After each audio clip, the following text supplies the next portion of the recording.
Bon jeudi, bienvenue à votre émission La Victoire de l'amour. J'espère que vous allez bien ce matin. Comme à tous les jeudis, on rejoint notre amie Marcia et l'homélie aujourd'hui est faite par quelqu'un qu'on aime beaucoup, Brigitte.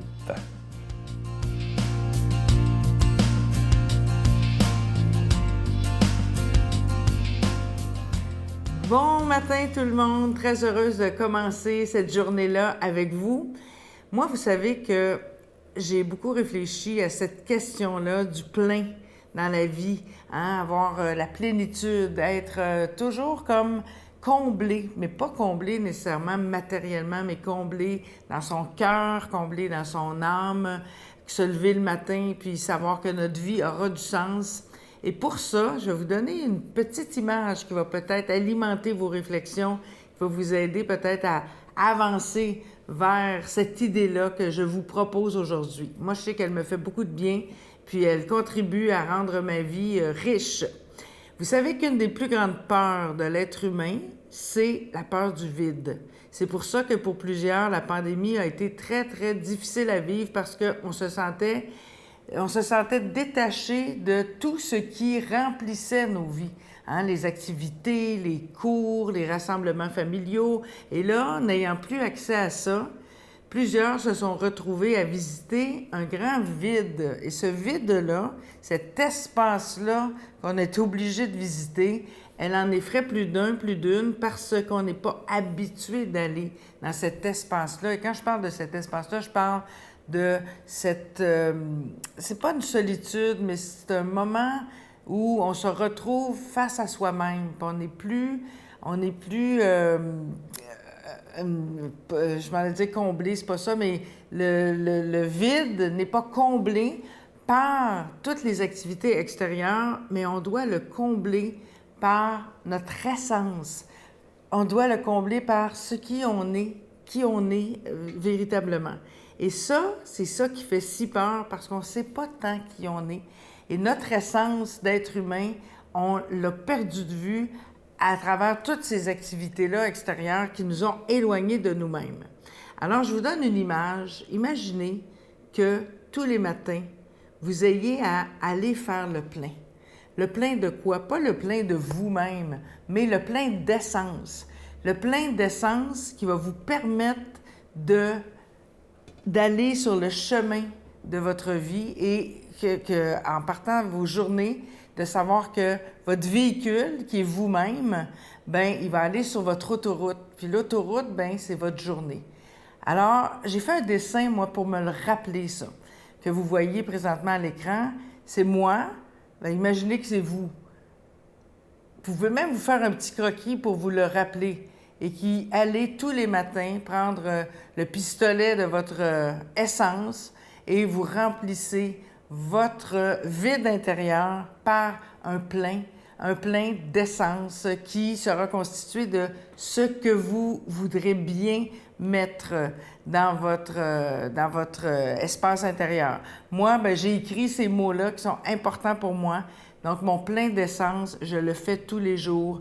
Et moi, les mots qui m'habitent et desquels je veux me remplir, c'est la joie, l'estime, le sens, la plénitude, la confiance, l'affirmation, la force et l'authenticité. Alors, je vous souhaite de faire le plein tous les jours. Notre Père qui es aux cieux, que ton nom soit sanctifié, que ton règne vienne, que ta volonté soit faite sur la terre comme au ciel. Donne-nous aujourd'hui notre pain de ce jour. Pardonne-nous nos offenses comme nous pardonnons à ceux qui nous ont offensés. Ne nous laisse pas entrer en tentation, mais délivre-nous du mal, car c'est à toi qu'appartient le règne, la puissance et la gloire pour les siècles des siècles. Amen. L'heure n'est-elle pas venue pour les chrétiens de se réapproprier l'Évangile et de faire rayonner la présence du Christ dans le monde? Pour une révolution spirituelle du Père Michel Marie, les 13 commandements de l'urgence évangélique, disponibles dans toutes les bonnes librairies du Québec aux éditions Artege. Mon Père, je m'abandonne à toi. Fais de moi ce qu'il te plaira. Quoi que tu fasses de moi, je te remercie.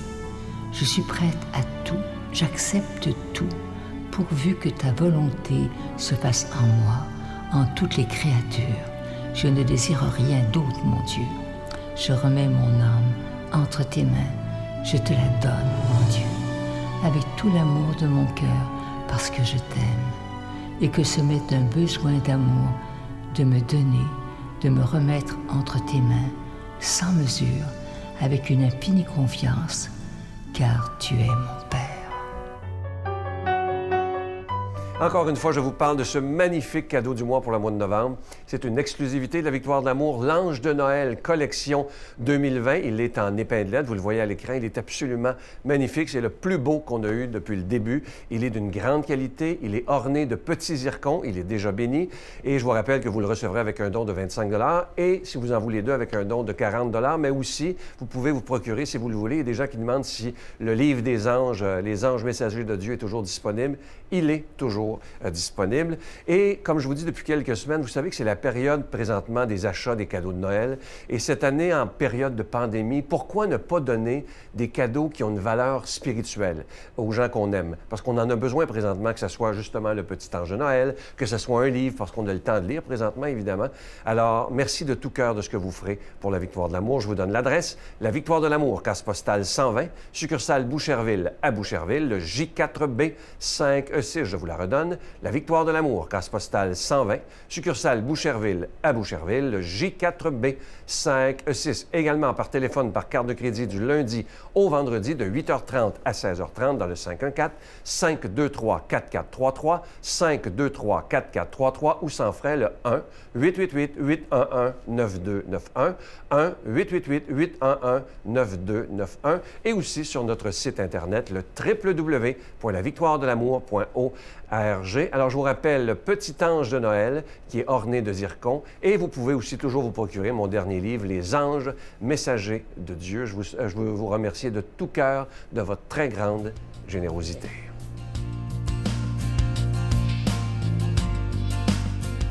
Mon Dieu, donnez-moi la sérénité d'accepter les choses que je ne peux changer, le courage de changer les choses que je peux et la sagesse d'en connaître la différence. Amen.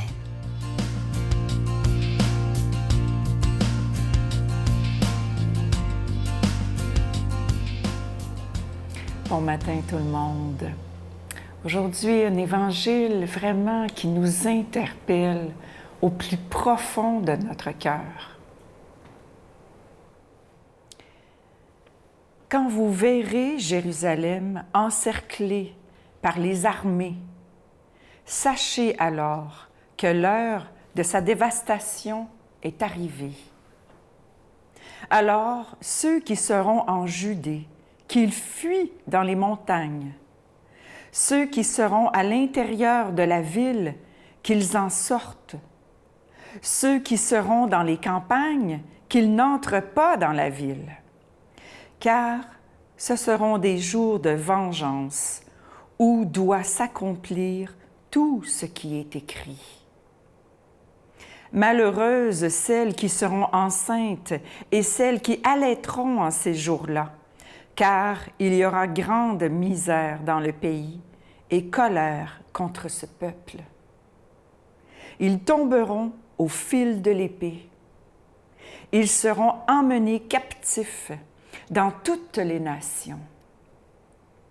Et Jérusalem sera foulée aux pieds par les nations jusqu'à ce que soit accompli le temps des nations.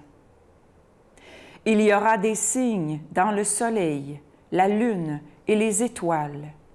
Et sur la terre, les nations seront dans l'angoisse, épouvantées par le fracas de la mer et son agitation, tandis que les hommes défailleront de frayeur dans la crainte des malheurs arrivant sur le monde, car les puissances des cieux seront ébranlées.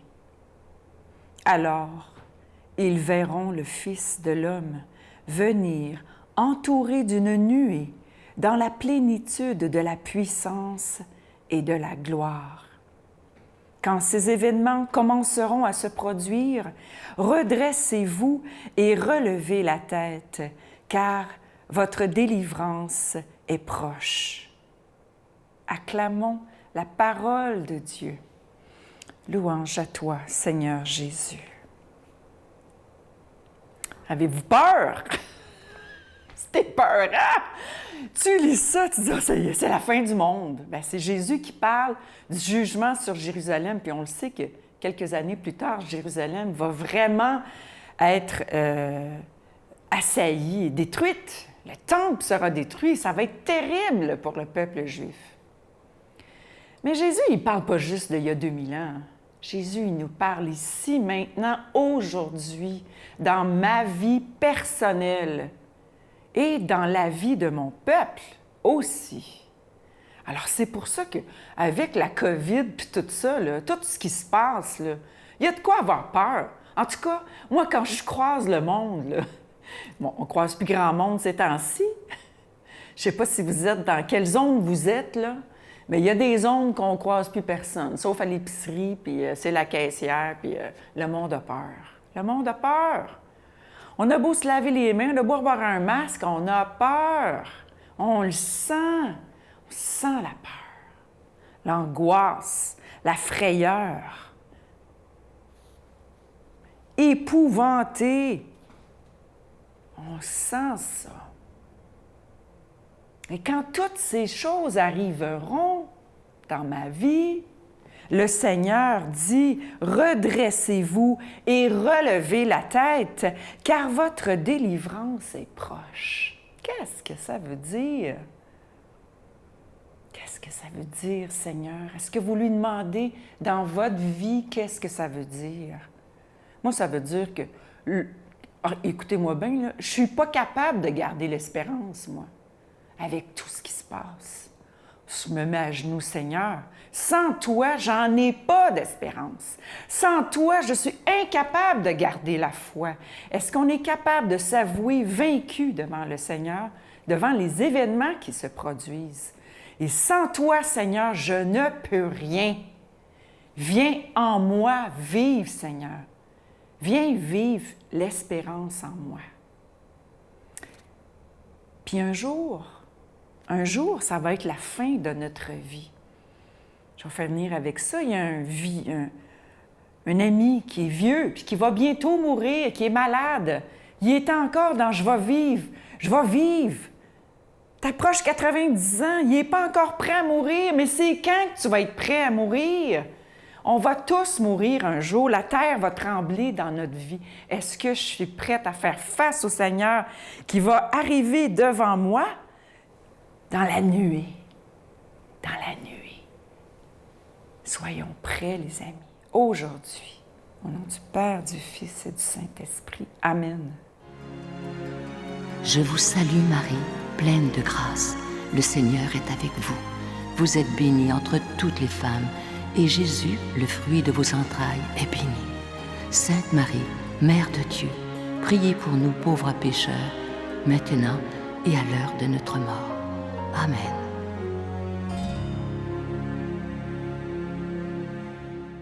Je vous invite vraiment à ne pas manquer l'émission de ce dimanche, un spécial. On n'a jamais fait ça de notre vie en 25 ans.